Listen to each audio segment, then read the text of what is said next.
Welcome back, everybody. Guess what?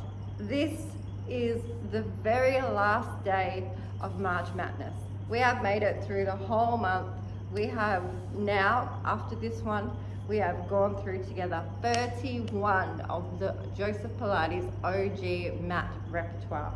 How awesome has this been? It's so good to be able to do this year in and year out. And it's a great tool for you to be able to freshen up on your moves. And myself to remember what some things I haven't done in class for a while. So it's great for me too. Now today we have the push-up. So there's plenty of ways that an instructor will get you into this, but you know what? We are just going to crank right into it for the purpose of this video. So I'm going to take you how I would get people into a plank, and you go shift and lift. We want our hands underneath our shoulders. Let me show you the modified first. You'd drop your knees down. You'd raise your feet. Your elbows are coming in towards your chest, and your chest is coming down. You're not dropping your bum down. You're not holding your bum up. You're keeping your core nice and strong. And then you're not flaring your elbows out to the side. You are keeping them tracking in and then lifting up. And taking them in and lifting up.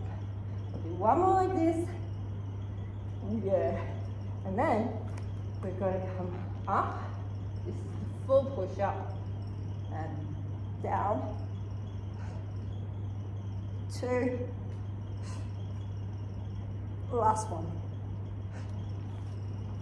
And there we go.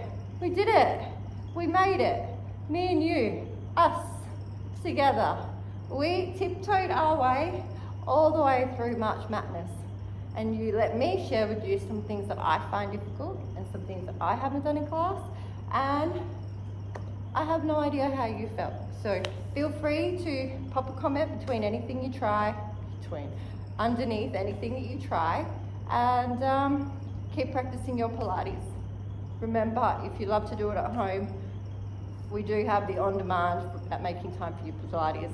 Check out the website, get yourself subscribed, and you can practice your Pilates anywhere. Otherwise, love to see you in class. See you next year.